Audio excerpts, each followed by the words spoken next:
भगवान नारद जी भगवान की स्तुति करने लगे।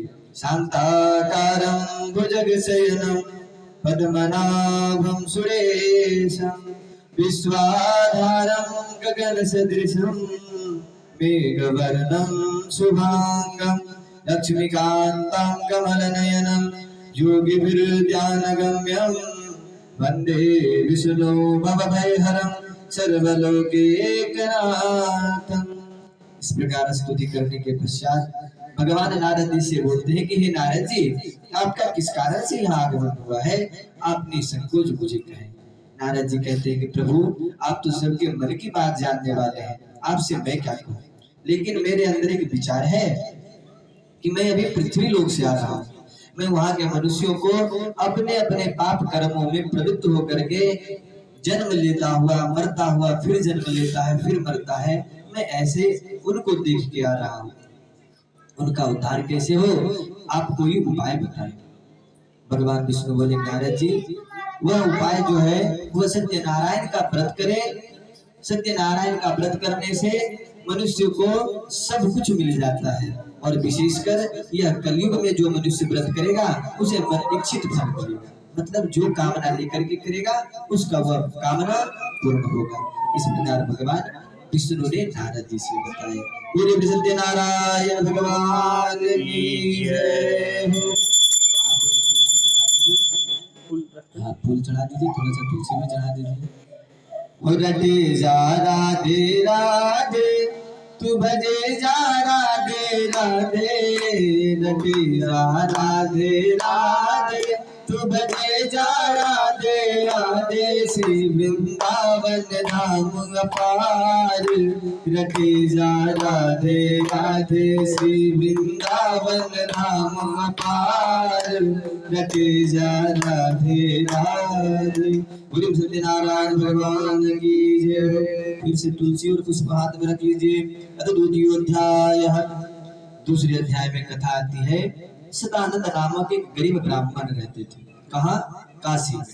काशीपुरी में, काशी यानी बनारस, काशी में एक सदानंद नामक गरीब ब्राह्मण निवास करते थे। एक दिन की बात है, वह जो ब्राह्मण है वह इतना गरीब था कि वह भिक्षा मांग करके ही अपने परिवार का भरण पोषण करता था। एक दिन भगवान विष्णु से रहा नहीं गया। क्यों नहीं रहा गया? क्योंकि भगवान विष्णु जो है वो ब्राह्मण प्रेमी है। एक श्लोक में बताया गया है कि देवाधीनम जगत सर्वम मंत्राधीनस्य देवता, ते मंत्रा ब्रह्मणाधीनाम तस्मात् ब्राह्मण देवता। देवाधीनम जगत सर्वम, यह जो जगत है देवताओं के अधीन है।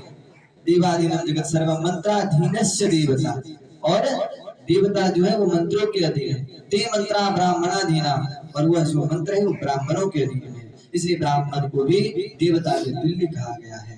ठीक है। और भगवान राम बता रहे हैं कि हमारा जो यह राम नाम पड़ा है वो ब्राह्मण के आशीर्वाद से ही पड़ा है ना। तो एक दिन भगवान विष्णु से रहा नहीं गया और वह एक बूढ़े ब्राह्मण का वेश धारण करके उस गरीब ब्राह्मण के पास आ गए। गरीब ब्राह्मण के पास आकर के पूछे कि बंधु, तुम नित्य पृथ्वी पर क्यों घूमा करते हो? गरीब ब्राह्मण बोला, बंधु, मैं अत्यंत ही गरीब हूँ, भिक्षा मांग करके अपने परिवार का भरण पोषण करता हूँ, अतः भिक्षा मांगने के उद्देश्य से मैं पृथ्वी पर नित्य घूमा करता हूँ। अगर तुम इससे छुटकारा पाने का कोई उपाय जानते हो तो वह तुम मुझे पूर्ण रूप में कहो। बूढ़े वेशधारी भगवान विष्णु ने कहा, अवश्य जानता हूँ। तुम सत्यनारायण भगवान का व्रत करो, जिससे तुम्हें मन इच्छित फल प्राप्ति हो जाएगी और यह गरीबतापूर्ण जीवन से तुम्हें मुक्ति मिल जाएगी। गरीब ब्राह्मण बोला कि बंधु, इस व्रत को कब करना चाहिए और इसका विधान क्या है? भगवान वेशधारी भगवान बूढ़े बोले कि व्रत को संध्या के समय भगवान का पूजन करें। भगवान के पूजन में केले का फल, शहद, घी, दही, गुड़, गेहूं का चूरमा इत्यादि सवा सिर के हिसाब से भगवान को नैवेद्य अर्पण करें। कोई ब्राह्मण को बुला करके उनसे पूजा करा करके भगवान सत्यनारायण की कथा को सुने और बंधु बांधवों को भोजन करवाएं, तत्पश्चात ब्राह्मणों को भोजन करवाएं, तत्पश्चात खुद भोजन करें, ब्राह्मणों को दक्षिणा दें और सभी श्रोतागण भगवान का नाम लेकर के अपने अपने घर को जाएं। इस प्रकार व्रत का विधान बता करके बूढ़े वेशधारी भगवान विष्णु वहां से अंतर ध्यान हो गए। वह गरीब ब्राह्मण अपने गरीबतापूर्ण जीवन से इतना ज्यादा परेशान हो गया था कि उसे रात भर नींद नहीं आई और वह इसी विचार में जगे रह गया कि जल्दी से सुबह हो जाए, मैं भिक्षा के लिए निकलूं और भिक्षा में जो भी धन प्राप्त होगा उसी से मैं भगवान सत्यनारायण की पूजा को करूंगा।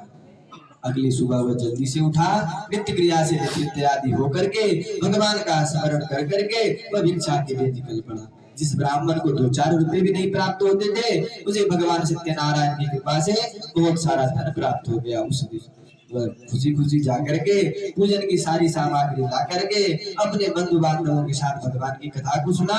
कथा के प्रभाव से वह पुत्रवान और धनवान हो गया। वह इस प्रकार धनवान होने के पश्चात वह संकल्प कर लिया कि मैं हर एक पूर्णिमा और संक्रांति पर भगवान की कथा को किया करूंगा, सुना करूंगा। इस प्रकार एक दिन वह ब्राह्मण अपने सामर्थ्य के अनुसार भगवान की कथा को कर रहे थे। उसी समय एक लकड़ी बेचने वाला लकड़हारा उसी रास्ते से लकड़ी बेचने के लिए जा रहा था। उसे अचानक जोरों से प्यास लगी, अतः वह प्यास बुझाने के उद्देश्य से लकड़ी के गट्ठर को बाहर रख वह ब्राह्मण के घर में प्रवेश कर गया। वहां जाकर के देखा कि ब्राह्मण देवता पूजा कर रहे हैं भगवान की। लकड़हारा वहां बैठ करके ब्राह्मण देवता को प्रणाम किया और बोला कि हे ब्राह्मण देवता, आप यह क्या कर रहे हैं? ब्राह्मण देवता बोले कि मैं भगवान सत्यनारायण की पूजा कर रहा हूँ, इन्हीं के कृपा से मुझे यह धन धान्य आदि सब कुछ प्राप्त हुआ है। लकड़हारा वहां बैठ गया, प्रेम से भगवान की कथा को सुना, चरणामृत को लिया, कथा के पश्चात प्रसाद खाया, जल को पी कर करके वहां से व्रत का विधान जान करके वह वहां से लकड़ी बेचने के लिए चल पड़ा। कुछ दूर जाने के पश्चात उसके मन में विचार आया कि आज लकड़ी बेचने से जो भी धन प्राप्त होगा उसी से मैं भगवान की पूजा को कर लूंगा। वह ऐसा विचार ला करके सोचा कि आज हम उस नगर की ओर जाएं जहां नगर में अमीर लोग रहते हैं। वह उस नगर की ओर चल दिया और उस दिन उसे भी भगवान की कृपा से लकड़ी के 4 गुना द्रव्य प्राप्त हो गया। वह भी खुशी खुशी जाकर के पूजन की सारी सामग्री ला करके बंधु बांधवों के साथ भगवान की कथा को सुन करके और मरणोपरांत वह भगवान के वैकुंठ धाम हो गया। बोले सत्यनारायण भगवान की जय हो। चढ़ा दीजिए और हाथ में फिर से पुष्प और तुलसी ले लीजिए। आप लोग लास्ट हाँ, आप जा रहे हैं प्रसाद आके लेके ही जाइए। हो गोविंद बोलो हरि गोपाल बोलो, गोविंद बोलो हरि गोपाल बोलो, गोविंद बोलो हरि गोपाल बोलो, गोविंद बोलो हरि गोपाल बोलो, राधा रमन हरि गोविंद बोलो, राधा रमन हरि गोविंद बोलो। बोलो सत्यनारायण भगवान की जय। तृतीय अध्याय, तीसरे अध्याय में कथा आती है कि उल्कामुख नाम के एक राजा थे जिसकी पत्नी सती और साध्वी थी, लेकिन उन्हें पुत्र नहीं था। एक दिन की बात है कि वह राजा रानी पुत्र की कामना लेकर के भद्रशिला नदी के तट के किनारे भगवान सत्यनारायण की पूजा कर रहे थे। उसी रास्ते से साधु नामक बनिया अपनी नौका को लेकर के व्यापार के लिए जा रहा था। वह दूर से देखा कि राजा रानी कुछ कर रहे हैं। वह अपने नौका को तट के किनारे लगा करके वह राजा रानी के पास जा करके वह पूछने लगा कि हे राजन, आप यह क्या कर रहे हैं? राजा बोले, बड़ी विनम्रता पूर्ण से बोले कि हे साधु, मैं महान तेजस्वी भगवान विष्णु स्वरूपा सत्यनारायण की पूजा कर रहा हूँ। कारण कि मुझे पुत्र नहीं है, अतः मैं पुत्र की कामना लेकर के भगवान की पूजा को कर रहा हूँ। साधु को भी संतति की प्राप्ति नहीं थी, वह भी वहां पर प्रेम से बैठ गया और भगवान की व्रत का विधान जान करके वह अपने घर आकर के अपनी पत्नी लीलावती से संतान व्रत के बारे में बतलाया कि मैं आज संतान व्रत के बारे में सुन करके आ रहा हूँ। वह पति पत्नी उसी क्षण संकल्प लिए कि जब मेरे घर भगवान की कृपा से संतति की प्राप्ति होगी तब मैं भगवान सत्यनारायण की पूजा करूंगा, अतः कथा सुनूंगा। इस प्रकार संकल्प लेने के बाद लीलावती आनंद चित्त से गर्भवती हो गई और 10वें महीने में वह एक सुंदर कन्या को जन्म दिया। कन्या चंद्र के कला की भांति सुंदर थी, इसलिए उसका नाम कलावती रखा गया। नामकरण आदि के पश्चात लीलावती ने अपने पति से मधुर वचन बोला कि स्वामी आपने जो संकल्प लिया था अब उसे आप पूरा करें, कारण कि भगवान की कृपा से मुझे सते हुए देखी तो साधु को विचार आया कि अब इसका विवाह कर देना चाहिए, अतः यह विवाह के योग्य हो गई है। इस प्रकार विचार कर करके वो अपने घर में जाकर के अपनी पत्नी लीलावती से विचार विमर्श करके एक दूत को आज्ञा दिया कि जाओ मेरी पुत्री के लिए कोई योग्य वर खोज कर ले आओ। दूत साधु की आज्ञा पा करके कांचन नगर गया और कांचन नगर से एक साधु वैश्य के पुत्र को उठा करके ले आया। पुत्र को आकर साधु के वैश्य पुत्र को दूत ने लाया तो साधु ने अपने सपरिवार सहित उस लड़के से वार्तालाप करके प्रसन्न हुआ और उसी लड़के से साधु ने अपनी पुत्री का विवाह कर दिया। विवाह के समय में भी साधु व्रत करना भूल गया, अतः भगवान रुष्ट हो गए और उसे श्राप दिए कि साधु तुम्हें दारुण दुख उठाना पड़ेगा। विवाह आदि पश्चात साधु इस बार अपने जमाता को लेकर के रत्नसारपुर नामक नगर में व्यापार करने के लिए चला गया, जिस नगर में राजा चंद्रकेतु का राज्य था। राजा चंद्रकेतु का राज्य था।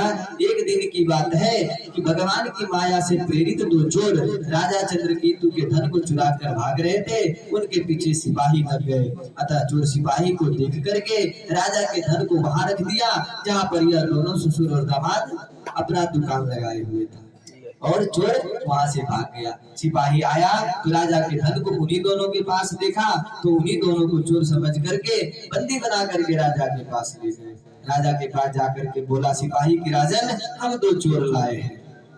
राजा आज्ञा दे दिया कि जाओ इन्हें बंदी खाने में बंद कर दो। और विचार से बिना विचार विमर्श किए बिना कुछ पूछे बोले कि बंद कर दो इन दोनों को। उन दोनों को बंदी खाने में बंद कर दिया गया। उधर लीलावती और कलावती भी एक एक दाना के लिए मुहताज हो गई, कारण कि उनके घर में भी जो भी धन था वो चोर चुरा कर ले गए। एक समय की बात है कि कलावती अपनी भूख से बिलखती हुई एक ब्राह्मण के घर में गई। कुछ दिनों के बाद वह भूख को बर्दाश्त नहीं कर पाई और वह एक ब्राह्मण के घर में चली गई अपने भूख के लिए। तो जाकर के देखी कि ब्राह्मण देवता भगवान की पूजा कर रहे हैं। वह वहां बैठ गई और कथा आदि संपन्न होने के बाद भोजन करके कुछ रात हो गए अपने घर आई तो लीलावती ने अपनी पुत्री कलावती से पूछी कि हे पुत्री तू इतने रात तक कहाँ रही, वह तेरे मन में क्या है। कलावती ने माता से सत्य वचन बोली कि माता मैं भगवान सत्यनारायण की पूजा ब्राह्मण के घर में देख रही थी, इस कारण मुझे आने में थोड़ा लेट हो गया। इस प्रकार जैसे ही सुनी लीलावती को तुरंत याद आ गया कि हो सकता है मेरे पति ने संकल्प लिया था और उसे पूरा नहीं किए, इसी कारण यह कष्ट मुझ पर आन पड़ा है। वह तुरंत वहीं पर भगवान से क्षमा याचना करने लगी और बोली कि हे प्रभु मैं अगले ही दिन आपकी कथा को सुनूंगा। वह अगले दिन बंधु बांधवों के साथ कलावती ने भगवान की पूजा किया। भगवान की पूजा से भगवान प्रसन्न हो गए और कलावती ने भगवान से वर मांगी कि प्रभु मेरे पति और दामाद को आप सकुशल घर वापस कर दें। उसकी प्रार्थना से भगवान प्रसन्न हुए और उसी रात राजा चंद्रकेतु को भगवान स्वप्न में आकर के बोले कि हे राजन उन दोनों बनिया को छोड़ दो, वे दोनों निर्दोष हैं, अगर तुम ऐसा नहीं करोगे तो मैं तुम्हें कष्ट प्रदान करूंगा। राजा अगले सुबह उठे और अपने सभासद को बुलाए और सभासद में से सिपाही को आदेश दिए कि जाओ उन दोनों को बंदी खाने से छुड़ा कर ले आओ। राजा की आज्ञा पा करके दूत गया और उन दोनों को बंदी खानों से छुड़ा करके ले आया। उन दोनों ने राजा के समीप आने में डर रहे थे कि ना जाने राजा अब क्या क्या दे दे। जिस समय आए उस समय तो पूछे नहीं कि हमने चोरी किया नहीं किया, डायरेक्ट बंदी खाने में बंद कर दिए। अब ना जाने राजा क्या आज्ञा दे देंगे। उन दोनों के डरे हुए स्वभाव को देख करके राजा ने आदेश बोले कि अब डरने की कोई बात नहीं है, अभाग्यवश तुम्हें यह कठिन कारावास भोगना पड़ा। राजा इस प्रकार आदेश दिए कि उन दोनों के हथकड़ी बेड़ी को कटवाया जाए, छोड़ कर्म कराया जाए, वस्त्र आभूषण दे करके उन्हें अलंकृत किया जाए, अतः इनका जितना धन लिया गया है उससे दूना धन दे करके इन दोनों को विदा किया जाए। वहां उन दोनों ने राजा को प्रणाम किया, ब्राह्मणों को दान दे करके अपने नगर की ओर चल पड़ा। बोलो सत्यनारायण भगवान की जय हो। क्या बोल